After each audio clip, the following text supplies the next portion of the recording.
So good morning everyone. आज का case study थोड़ा डिफरेंट है और आज का केस स्टडी जो है हमारे सुपरमार्केट के जितने भी ओनर हैं उनके लिए है। तो सुपरमार्केट में क्या होता है जनरली कि जब भी कोई सुपरमार्केट अपना नया स्टार्ट करता है ना, तो वहां पे एम्प्लॉयज जो है उनके प्रोडक्ट की काफी चोरी कर लेते हैं। और सुपरमार्केट में बहुत कॉमन होता है।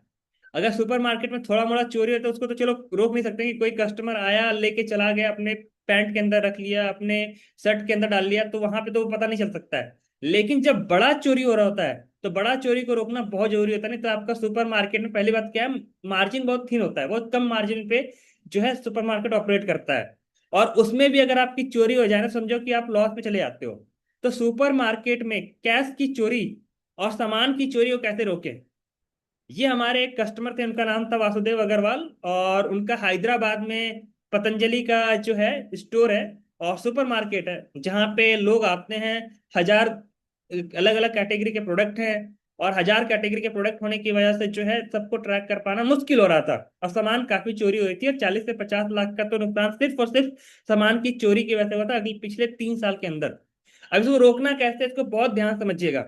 ये होता क्यों है, बहुत ध्यान समझिए। ये होता इसलिए है क्योंकि आपके पास स्टॉक को ईआरपी से मेंटेन करने का कोई सिस्टम नहीं है। यानी जितना आपका स्टॉक रैक में पड़ा है उतना ईआरपी में भी होना चाहिए, इसका रेगुलर टाइमिंग पे होना चाहिए। अगर आप ये नहीं करते हैं तो चोरी होगा। सेकंड, आप डेली बेसिस पे ऑडिट नहीं करते हैं या फिर 2 दिन में या 3 दिन पे आप ऑडिट नहीं करते, ऑडिट नहीं होता है। तीसरा, आप रिपोर्टिंग नहीं लेते हैं। ऑडिट आपका जो है इन्वेंट्री का भी होना चाहिए, कैश काउंटर से चोरी हो तो कैश काउंटर का भी आपका होना चाहिए। थर्ड, आप कैश काउंटर में क्या है ना, कभी भी अगर कस्टमर ज्यादा है तो कैश काउंटर में बिलिंग के थ्रू ही दें। आप ऐसा नहीं कैश लेकर के बिल ना बनाए उसके बाद आप उसको सामान दे दिए, तो उससे क्या है, उससे भी आपका चोरी बढ़ जाएगा, उससे भी वो कैश अपने जेब में रख लेगा। चौथा चीज, इसमें क्या होता है कि आपका रिपोर्टिंग सिस्टम सही नहीं है, आप सही तरीके से रिपोर्ट नहीं लेते हैं, इसको बहुत ध्यान समझते हैं। अगर आप चोरी हो रहा है ना, सबसे पहले क्या करना है कि आप समझ में आ गया कि चलो 150 आइटम आया था, 50 आइटम बिक गया, 50 आइटम चोरी हो गया। अब 50 आइटम बिका तो ईआरपी में दिखेगा कि 100 आइटम बचा हुआ है, लेकिन 50 चोरी भी हो गया है। यानी रेक में सिर्फ 50 आइटम ही है। इन्वेंट्री जो वाला जो सिस्टम है ईआरपी, उसमें 100 आइटम दिख रहा है, यानी 50 आइटम तो है ही नहीं, दिख 100 रहा है। तो अब ईआरपी कोई काम का होगा नहीं, क्योंकि हर एक में जो प्रोडक्ट है वो कम कम है ईआरपी के माध्यम से, तो पता ही नहीं चला था कितना, बिका कितना और अभी है कितना। तो ये दिक्कत आएगा आपको। तो इसके लिए क्या करना है, जब पता चल जाए कि इस तरह का दिक्कत है, तो सबसे पहले आपको अपनी दुकान में हर इन्वेंट्री को जो है ईआरपी से मैप कर देना है। कि अब मेरे को क्लियर हो गया कि हर हफ्ते के 1 तारीख को, हर महीने के 1 तारीख को, हर हफ्ते के इस दिन को ईआरपी के साथ हमारा प्रोडक्ट मैच हो जाएगा कि इतना प्रोडक्ट है और ईआरपी में इतना ही प्रोडक्ट दिख रहा है। तो जैसे ही ये हो जाएगा आपको दिक्कत नहीं आएगी। सेकेंड सबसे इंपॉर्टेंट चीज, आपको डेली बेसिस पे, अगर आपका सामान ज्यादा चोरी हो रहा है तो डेली बेसिस पे आपको दुकान खुलने के टाइम पे चेक करना है, आपको ऑडिट करना है। ऑडिट में क्या करना है, हर प्रोडक्ट को नहीं करना है, उसमें बहुत लंबा टाइम लग जाएगा। किसी भी 5 प्रोडक्ट को रैंडमली उठाना है और 5 प्रोडक्ट को ऑडिट कर लेना है कि उसमें सही से माल है कि नहीं। अगर उसमें सही से माल है इसका मतलब है कि हर एक में सही से माल होगा। अब वो 5 प्रोडक्ट कोई भी हो सकता है और रैंडम आप उसका ईआरपी से मैच कीजिए उसमें कि उतना प्रोडक्ट उसमें बचा है नहीं बचा है। और इस तरीके से आपको 3 टाइम करना है, एक सुबह करना है लंच के, एक सुबह जब ओपन होता है तब, सेकंड आपको लंच के टाइम पे करना है जब थोड़ा क्राउड कम होता है, और एक तीसरा करना है बंद होने के टाइम पे। ये 3 बार होगा आपका इन्वेंट्री का ऑडिट। प्लस सबसे पहले जब आते हैं तो कैश काउंटर जीरो होता है या फिर पहले जो कैश है उसको ऑडिट करना है।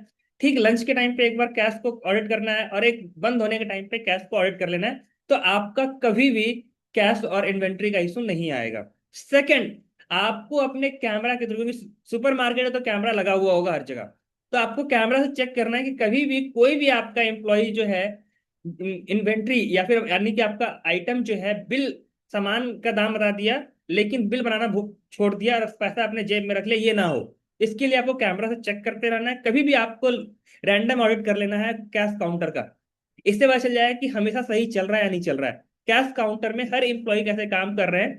किसी भी टाइम पे आप खुद से ऑडिट कर लीजिए और चेक कर लीजिए कि आपके हर एम्प्लॉयज किस तरीके से काम कर रहे हैं। तो इससे आपका इसका भी ऑडिट करना है कि किस तरीके से आपके एम्प्लॉयज काम कर रहे हैं। दिन में आप कहीं पे भी हैं, पूरे इंडिया में कहीं पे भी हैं, आपको क्लाउड पे आज के टाइम पे रिकॉर्डिंग चलता है, क्लाउड के थ्रू आप कहीं से भी देख सकते हैं, चाहे आप किसी भी जगह पे हैं। थर्ड, जो सबसे इंपॉर्टेंट है, ये है कि आपकी रिपोर्टिंग सही से नहीं होती होगी। आप सही से रिपोर्ट नहीं लेते होंगे। अगर ऑडिट होता होगा तो रिपोर्ट नहीं लेते होंगे, तो फिर आपस में लोग मिल जाएंगे। लेकिन जब सही से आप रिपोर्ट लेना चालू कर देंगे, रिपोर्टिंग आपकी सही नहीं होगी, तो आपको हमेशा उसको बोलना है कि मेरे को रिपोर्ट अच्छे से लिख करके दो कि सुबह के टाइम में ये आइटम की ऑडिट हुई, ये इतने आइटम थी, इतना है या फिर इतना नहीं है। तो उस तरह का आपको रिपोर्ट आपको सुबह शाम हर समय मंगाना है, सुबह दोपहर शाम, और उसको ग्रुप में डाल भी देना है, जिससे कि आपके दुकान में कभी भी कोई दिक्कत ना आए। आपके दुकान में हर एम्प्लॉयज को पता हो कि रिपोर्टिंग अच्छे से होती है, चेकिंग कभी भी हो सकती है, सारी चीज कभी भी हो सकती है, तो कोई भी एम्प्लॉय जो है चोरी नहीं करेगा। चोरी तभी करता है, देखो, हर एम्प्लॉय जो है ना, चाहे सीधा एम्प्लॉय हो चाहे टेढ़ा एम्प्लॉय हो, चोरी तभी करता है जब उसको लगता है कि सिस्टम में लूप होल्स है। और सिस्टम में लूप होल होने पे हर कोई फायदा उठाता है, चाहे वो सीधा हो चाहे वो बदमाश हो, कोई भी हो।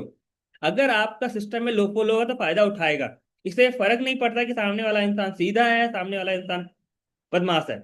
सिस्टम में दिक्कत होगी, सिस्टम में लूप होल होगा तो फायदा उठाएगा, पैसा हर कोई कमाना चाहता है।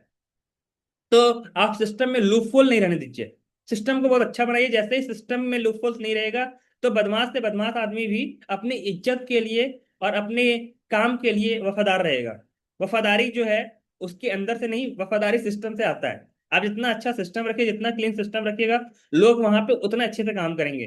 जितना लूज आपका सिस्टम होगा, उतना ज्यादा आपका चोरी होगा, चाहे आप अच्छे लोग को लेके आए चाहे खराब लोग को लेके आए, इससे फर्क नहीं पड़ता है। क्योंकि उसको पता है कि आपके सिस्टम में ड्रॉबैक है, लूपहोल्स है, तो ये चोरी होगा ही होगा। तो आपको अपने सिस्टम को ठीक करना है।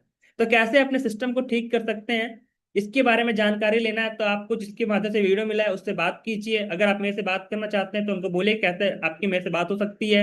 और इसी के साथ ही साथ अगर आप चाहते हैं कि अगर आपका भी कोई सवाल है, तो कमेंट बॉक्स में अपना सवाल लिख दीजिए, आपको उसका आंसर मिल जाएगा।